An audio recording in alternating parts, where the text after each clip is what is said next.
ओम नमः शिवाय। ओम नमो नारायण। परमात्मा गुरुमुखो, आप लोगों के निवेदन पे आज एक छोटी सी संतोषी माता की कथा करेंगे। तो कथा का शुभारंभ करने से पहले आपको बताते हैं कि मां संतोषी जो होती है बहुत ही दयालु होती हैं। देने पे आए तो बहुत कुछ दे देती हैं, अगर लेने पे आए तो सब कुछ ले लेते हैं। तो आज इनकी एक छोटी सी कथा आपके सामने प्रस्तुत करेंगे आर के प्रजापति। तो आज की वाणी यहीं से प्रारंभ करते हैं। बहुत समय की बात है, एक माता के 7 पुत्र हुआ करते थे। 7 में से 6 पुत्र कमाते थे, अच्छा पैसा लेके आते थे, अच्छा घर बार था। माता 6 पुत्रों से बहुत खुश रहती थी। छोटे पुत्र को निकम्मा निकाला समझ के बासी खाना खिलाया करती थी। जो बचा खुचा जूठन होता था उसका भोजन छोटे बेटे को कराया करती थी। एक दिन अपने पति के साथ बैठी हुई थी। छोटा बेटा अपनी बीवी के साथ बैठा हुआ था, पत्नी के साथ। तो पत्नी से कहने लगा कि मेरी मां मुझसे बहुत प्रेम करती हैं। पत्नी कहने लगी, नहीं स्वामी, वो आपके साथ विश्वासघात करती हैं। पति कहने लगा, तू झूठ बोल रही है, मेरी मां सच्ची है। मेरी मां इस संसार की सबसे अच्छी मां है। पत्नी ने कहा कि हे प्रियवर, आपको मेरी बात का विश्वास नहीं है तो मेरी एक दिन बात मानिए। आप भैंस चराने मत जाना और यहां पे रुक जाना। अगले दिन उसके पति ने वही किया। दोपहर के खाने का समय था। खिड़की से झांक के देख रहा है कि उसकी मां अपने 6 बेटों को विभिन्न प्रकार का भोजन, खीर, पूड़ी, मेवा, मिष्ठान, सब चीजें दे रही है। आराम से सब 6 पुत्रों ने खाया। उसके बाद जो बचा हुआ खाना था साइड में इकट्ठा करके एक थाली लगा दी। छोटा पुत्र आया, कहने लगा, मां भोजन। मां ने दिया। मां कहती, ये लो भोजन। पुत्र बोला, मां मुझे भोजन नहीं करना। मां बोली, क्यों, क्या बात है? कहने लगा, मां मैं परदेश जा रहा हूं। तो मां ने कहा, कल क्यों जा रहा है, आज ही चला जा। पुत्र ने कहा, जैसी आपकी आज्ञा। घर से निकला। थोड़ी दूर पे जाके उसकी पत्नी से उसका मिलन हुआ। कहने लगा, माता जी ने मुझे आशीर्वाद दिया है और मैं परदेश कमाने जा रहा हूं। पत्नी कहने लगी, मुझे किसके सहारे छोड़ के जा रहे हो? तो कहने लगा, प्रभु श्री राम के सहारे आपको छोड़ के जा रहा हूं। पतिव्रता धर्म निभाना, मेरे लौटने का इंतजार करना। पत्नी कहने लगी कि हे प्रियवर, मैं इतने दिन आपके बगैर कैसे काटूंगी, कोई निशानी दे दो। पति के हाथ में एक अंगूठी होती है। पति निकाल के दे देता है। तो पति भी कहता है कि हे प्रियवर, मुझे भी कोई निशानी दे दो। पत्नी कहने लगी कि मेरे हाथ में तो ये गोबर है, इसी की थाप लगा देती हूं। वो पीछे मुड़ा, दोनों हाथ से थाप लगा दिए। अब वो शहर चला गया। शहर में जाते ही सेठ जी से मिला। सेठ जी ने कहा, पूछा सेठ जी से, सेठ जी मुझे कोई भी छोटा मोटा काम दे दीजिए, मैं काम कर लूंगा, थोड़े बहुत पैसे दे दीजिए, किसी भी कोने में पड़ा रहूंगा। सेठ जी ने कहा ठीक है। सेठ जी को भी एक नौकर की जरूरत थी, उन्होंने उसे काम पे रख लिया। धीरे धीरे वो इतना अच्छा काम करने लग गया, इतना अच्छा काम किया कि सेठ जी ने उसे 50% पार्टनरशिप पे रख लिया। 12 साल बीत गए, वो एक अच्छा सेठ बन चुका था उस शहर में, लेकिन कभी उसे याद नहीं आई अपने घर की। वहां उसकी बीवी कष्ट झेल रही थी, उसकी 6 जेठानियां उस पे बहुत दुष्ट व्यवहार कर रही थी। नारियल के खप्पड़ में पानी, भूसे की रोटी, सारा दिन लकड़ी बीन के लाती थी, तो यही मिलता था उसे। बेचारी बड़ी दुखी थी। एक दिन वो लकड़ी लेने जंगल जा रही थी, तभी रास्ते में एक छोटा सा मंदिर दिखाई दिया। कुछ औरतें आपस में बातें कर रही थी, पूजा कर रही थी। उन औरतों के समीप जाके उसकी पत्नी ने पूछा कि हे माता बहनों, आप लोग क्या कर रहे हैं? उन्होंने कहा कि हम संतोषी माता का व्रत कर रहे हैं। उसने पूछा ये किस लिए होता है, इसका क्या विधान है? तो स्त्री ने कहा, जो वहां पे स्त्रियां थी, उन्होंने कहा हे बहन, इस व्रत को करने से सुख, शांति, समृद्धि, रोगों का नाश, विद्या, और जिसके पति परदेश चले गए हों वो लौट के आ जाते हैं।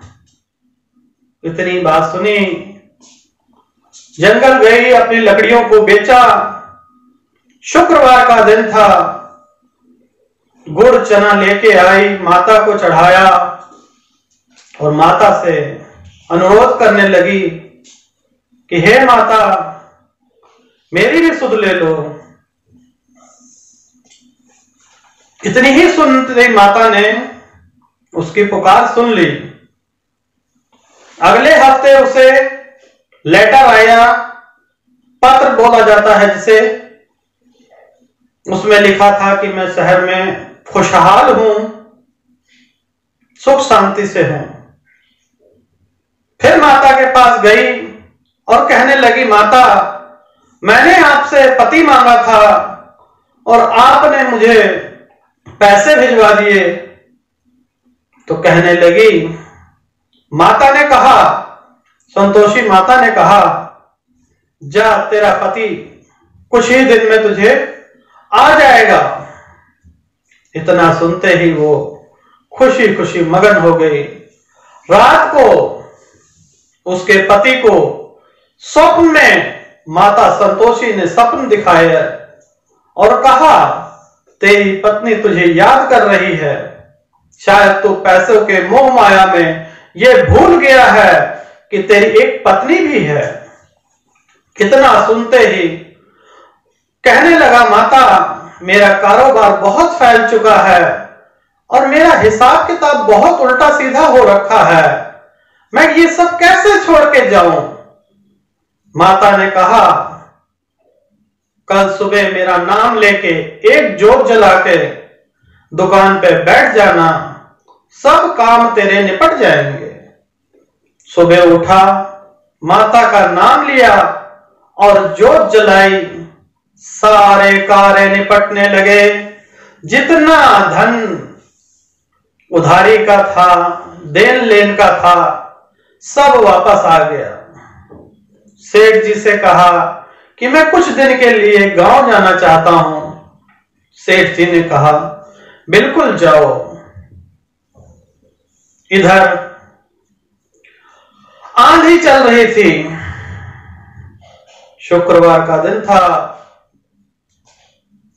लकड़ियां लेने उसकी पत्नी उसी रास्ते मंदिर जाती है, तो माता से पूछती है, हे मां, ये कैसी आंधी है? माता कहती हैं, हे पुत्री, तेरे प्रियवर, तेरे पति देव आ रहे हैं। खुशी से पागल हो उठती है। तो माता कहती हैं, इन लकड़ियों के 3 बंडल बना, एक तो नदी पे रख के आ, एक मेरे यहां स्थान पे रख, और एक बंडल सर पे रख, और जा दरवाजे पे बोल, मां लकड़ी ले लो, नारियल के खप्पड़ में पानी दो, भूसे की रोटी दो। आज कौन सा नया मेहमान आया है, आज नया कौन सा मेहमान आया है। ये बात तुम जाके अपने घर पे कहना। घर गई, दरवाजे पे लकड़ी सर पे रखी हुई थी और कहने लगी, मां मुझे नारियल के खप्पड़ में पानी दो, भूसे की रोटी दो। आज नया मेहमान घर में कौन आया है। इतना सुनते ही उसकी सास बाहर आई और कहने लगी, मीठा भात बनाया है, चल खा ले, अच्छे कपड़े पहन, गहने पहन। इतने में उसका पति घर से बाहर निकला और पूछने लगा, माता जी ये स्त्री कौन है। माता जी ने जवाब दिया, ये तेरी धर्म पत्नी है। जब से तू यहां से गया है पूरे गांव में घूमती फिरती रहती है, देख किसने क्या हालत पागल जैसी बना रखी है, ना कोई काम करती है ना कोई काज करती है। उसके हाथ में वो अंगूठी देख पहचान गया, कहने लगा, माता मैंने तुम्हें भी देखा और इसे भी देखा, अब कृपा करके बाहर के घर की एक चाबी मुझे दे दो, जो बाहर का घर है मैं वहीं रहूंगा। ऐसा ही हुआ, मां चाबी फेंक के चली जाती है।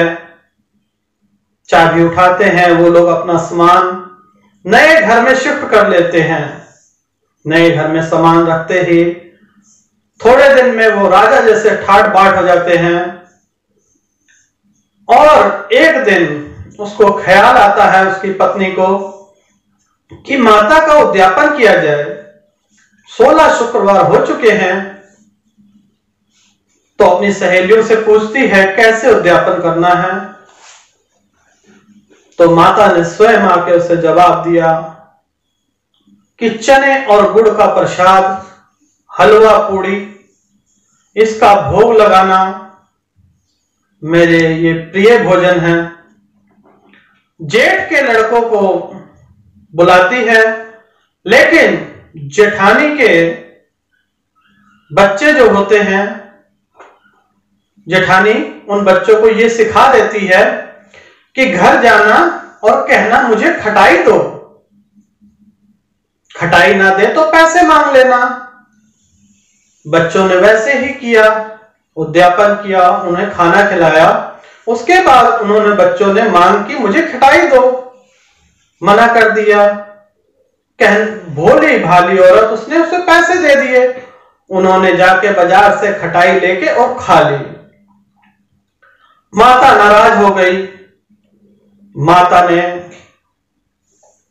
माता जब क्रोधित हो गई, सिपाही, राजा के सिपाही आए और उसके पति को पकड़ के ले गए। रोती बिलखती हुई वो मंदिर गई और मत्था टेका और रोने लगी, हे मां मुझसे क्या अपराध हो गया जो इतनी बड़ी मुझे सजा दी। तो माता ने कहा, तूने घमंड में आके मेरा व्रत बेकार किया है। तू घमंड में आ गई और तुमने खट्टा खिला दिया। इतना सुनते ही उसने माफी मांगी और कहा, माता मुझे माफ कर दो, मैं अगली बार अच्छी तरह से उद्यापन करूंगी। अगली बार फिर उसने अपने जेठ के बच्चों को बुलाया, तो जेठानियों ने फिर वही बात रखी कि घर जाना और खटाई मांगना, खटाई ना दे तो पैसे मांग लेना। बच्चों ने वही किया। इस बार वो नाराज हो गई और उस बच्चों को वापस भेज दिया। ब्राह्मण के बच्चों को बुला के भोग लगवाया। माता प्रसन्न हुई और जैसे ही घर से बाहर निकली, उधर से क्या देखती है कि उसके पतिदेव आ रहे हैं। उनके पतिदेव से मिलन हुआ तो पतिदेव से कहने लगी, क्या हाल है आपका? तो कहने लगे कि राजा ने मुझे मिलने के लिए बुलाया था, मैं कोई सजा थोड़ी ना काट के आया हूं। खुश हो गई, अच्छी तरह से जीवन बीत रहा था। माता ने प्रसन्न होके एक पुत्र प्राप्ति की, पुत्र हो गया। माता ने सोचा ये तो रोज अपने पुत्र के साथ ही आती है, क्यों ना आज मैं इसके घर चलती हूं। और माता ने भयानक स्वरूप बनाया, गुड़ चना मुंह में लगाया, जो भयानक से बाल खुले हुए, कोई भी देख के डर जाए। घर पहुंची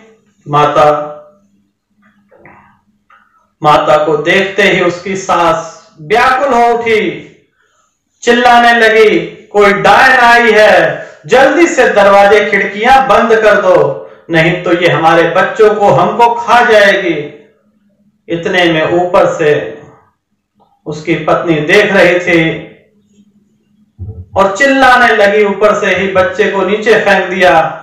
कहने लगी, मेरी माता आई है, मेरी माता आई है, मेरी माँ आ गई है, मेरी माँ आ गई है। ऐसा कहते हुए दौड़े हुए आके उनके चरणों में गिर गए। ये देख उसकी सास जेठानियां सभी आके उसके चरणों में गिर गए।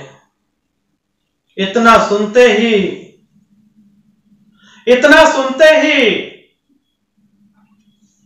कि माता आ गई हैं घर में, सब लोगों ने दर्शन किए और ये कहा, हे मां, जैसे आपने इनका घर भरा है वैसे ही हम सबका घर भर देना। जो हमसे भूल चूक हुई उसे क्षमा कर देना।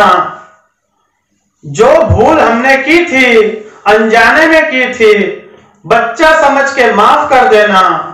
और जो ये कथा सुने उसकी मनोकामना पूर्ण करना। वहां से ये कथा प्रारंभ होती है। भाइयों, आप लोग जानते हैं माता संतोषी किसकी पुत्री हैं? और ये नया साल शुक्रवार के दिन ही शुरू हो रहा है, जो आपका भाग्य बदल देगा। जो भी माताएं चाहें शुक्रवार के दिन व्रत करें, 16 शुक्रवार व्रत करें और घर में सुख शांति समृद्धि आएगी। चने गुड़ का भोग लगाना है। भाइयों माताओं, आप सब लोगों से अनुरोध है, इस दिन खट्टे का भोजन ना करें और इस दिन खटाई अचार ना ही छुएं, ना ही मन में विचार लाएं। संतोषी माता बहुत संतोषी हैं, इतना धन दान देती हैं, संभाले नहीं समझता। बस थोड़ा सा नियम जरूर ध्यान बनाए रखें। माता बहुत भोली हैं। आपके घर धनी धन बरसेगा, निरोग रहोगे, धन दिन दुगना रात चौगुना, घर परिवार में सुख शांति समृद्धि का वास होगा। एक चीज का ध्यान रखें, खटाई का विशेष ध्यान है। 16 शुक्रवार का व्रत करें। जय संतोषी मां, सबका कल्याण करें। जय जय संतोषी मां।